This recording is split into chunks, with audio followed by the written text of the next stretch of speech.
Henry. Saya ke Bang Henry nih. Bicara anak motor itu kan bicara kadang-kadang ya soal adrenalin, soal pancingan emosi, soal apa ya, cemburu sana sini, nengok kawan motornya lebih keren, kok saya enggak gitu. Itu pasti ya pasti di anak motor. Lalu kemudian ketika kita misalnya lagi di jalan kemudian temannya motong, emosi tidak tertahan, pasti ya banyak hal yang gitu. Dan itu pernah ditemukan juga itu Bang di Bikers Muslim di awal-awal misalnya orang bergabung, ya apa yang bisa digambarin Bang? Ya, namanya hijrah itu kan tidak mudah membalik telapak tangan. Jadi butuh proses.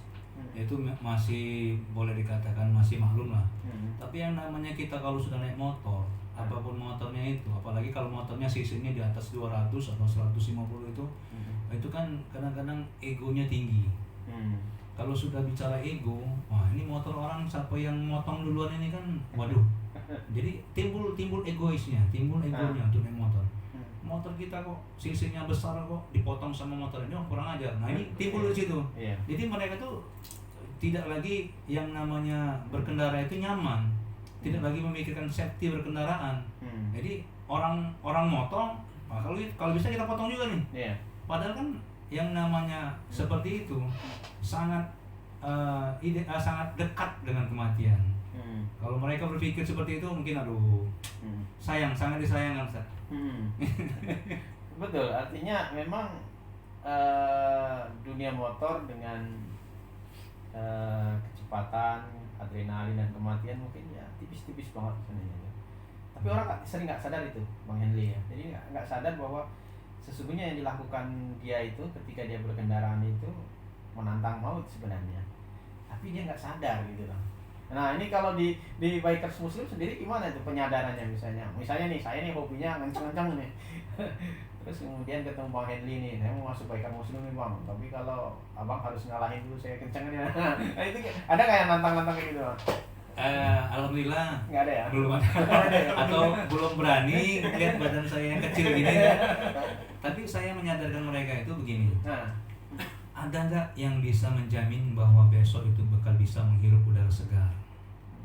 Ada nggak bisa kawan-kawan itu yang bisa memastikan bahwa kita ini bisa naik motor lagi besok hari? Nah jadi dengan pemahaman dan penyadaran seperti ini, insya Allah mereka itu akan berpikirnya, aduh benar juga nih. Tidak ada seorang pun yang bisa menjamin bahwa besok itu bakal menghirup udara segar. Jadi dengan penyadaran dan pemahaman seperti ini, insya Allah mereka itu lambat laun berubah menjadi wah ya benar nih. Jadi hal-hal yang seperti ini yang kita tanamkan sama mereka itu. Begitu Ustaz. Tapi ada juga yang mental pasti kan? Waduh, itu wajar lah, pasti ada.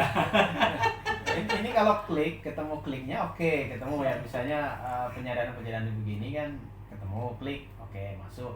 Tapi yang mental mikir akhirat nih jalan mati dan besok itu kan pasti ada itu ya. Pasti. Jadi memang ya kita namanya hijrah itu kan sama seperti kita tuh mengukir batu keras. Mengukir batu, songgok batu yang kita ukir. Perlahan-lahan kalau kita tabah, kita menggiring mereka ke arah yang lebih bagus, insya Allah hasilnya akan bagus kan? Ya sama seperti kita mengukir batu itu. Kalau batu sekeras apapun, kalau kita ukir pelan-pelan, walaupun prosesnya lama, insya Allah hasilnya akan bagus. Nah mudah-mudahan yang kita terapkan dengan mereka itu insya Allah ya bagus nantinya. Yang jelas kan kami juga di situ ada beberapa ustadz yang kita pakai di situ untuk untuk mengisi kajian-kajian kepada mereka itu. Jadi dengan adanya pemahaman dan ilmu-ilmu yang baru yang mereka dapat dari pengajian, mereka akan bertambah menyadarkan mereka lah istilahnya mengenal akhirat. Yang tadinya mungkin bergaculan, yang tadi mungkinnya yang sama orang tua nggak open lah ya. Kalau dengan ada yang seperti ini kan dengan ada pemahaman dari ustadz ini, jadi ada pemahaman mereka tuh bahwa oh iya benar gitu. Ada kesadaran lah. Dan alhamdulillah ustadz-ustadz yang kita pakai ini mereka ini memang orang-orang yang luar biasa hebat. Hobi motor juga. Hobi motor juga. Seperti Al-Mukarram Ustadz Adus Cipto itu memang beliau ini masih muda, lulusan Kairo Mesir, memang hobi motor. Jadi mereka ini memang hadis Al-Quran dan hadis. Kalau untuk tahsin Al-Quran kita pakai itu Ustadz Sahrul, kemudian Ustadz Dani Hamdani. Mereka memang orang-orang ini, Ustadz Fadli, memang orang-orang ini. Satu lagi Ustadz Farhan mungkin yang di IAIN.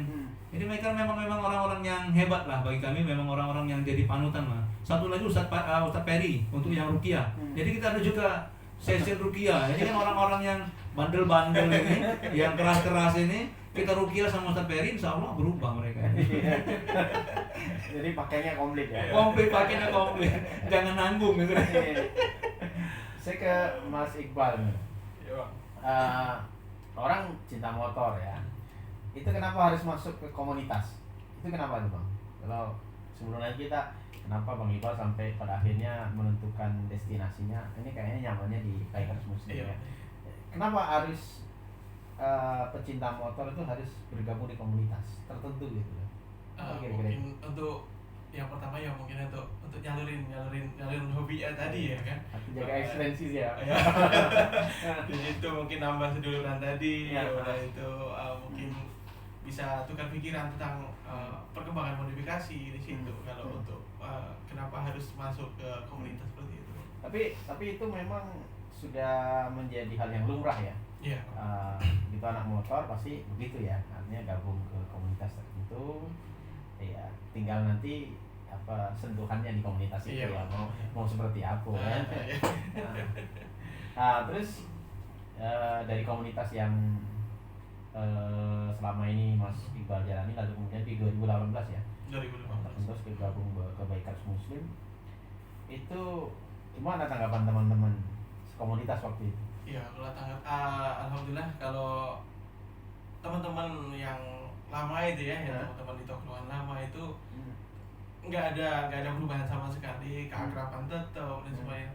Mereka juga kadang sebagian tuh nanya kepengen lah seperti Mas Iqbal katanya, tapi ya itu mungkin masih labil kalau untuk di situ mungkin belum siap untuk mental, yang belum siap ini seperti itu.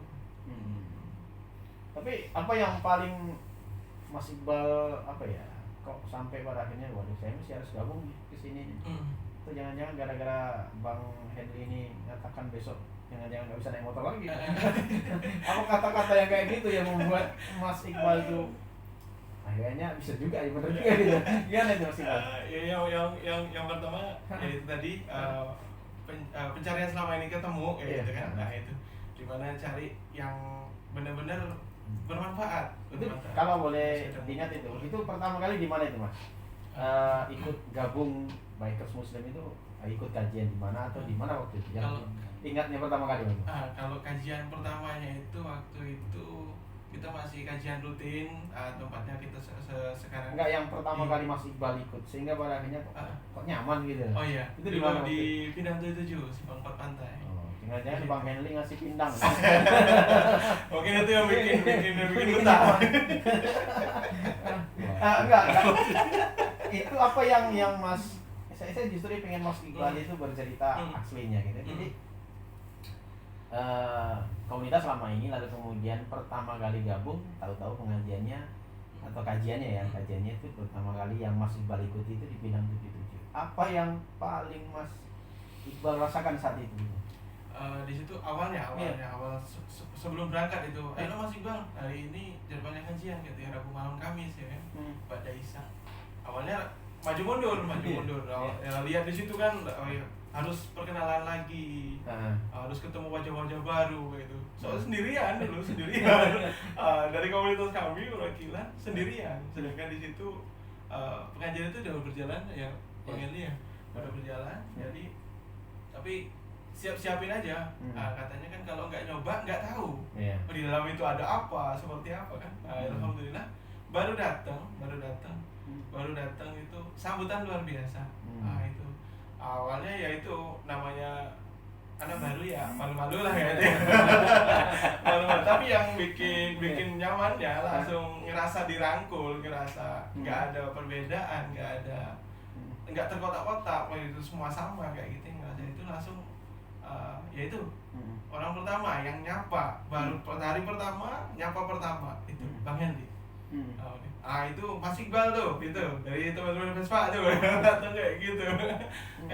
Kalau pertama masuk kita kan harus apa, dia minta perkenalan gitu kan, kenalin dari mana, domisilinya mana, statusnya apa gitu. Statusnya apa belum gimana gitu.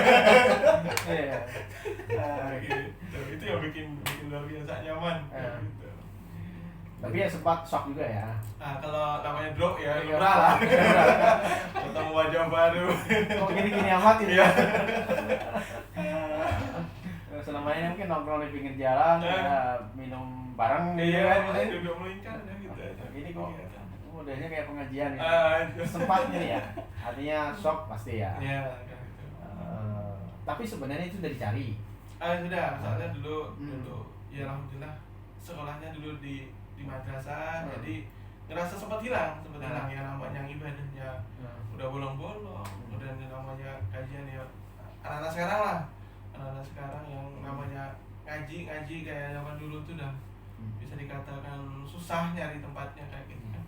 Kebetulan di situ ketemu, ya udah berarti yang dulu balik lagi gitu. Itu balik lagi.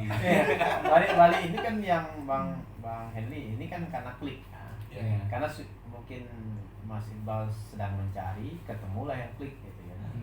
Tapi kan yang menarik itu justru sebenarnya kalau bagaimana BMB sendiri merekrut orang yang mungkin sebenarnya kesadaran untuk ke arah istilah dari yang seperti Bang Henry sampaikan itu mungkin sebenarnya belum sama sekali.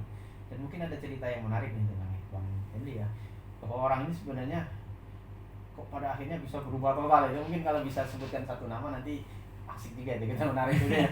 Tapi kita break dulu deh Bang dengan yang satu ini.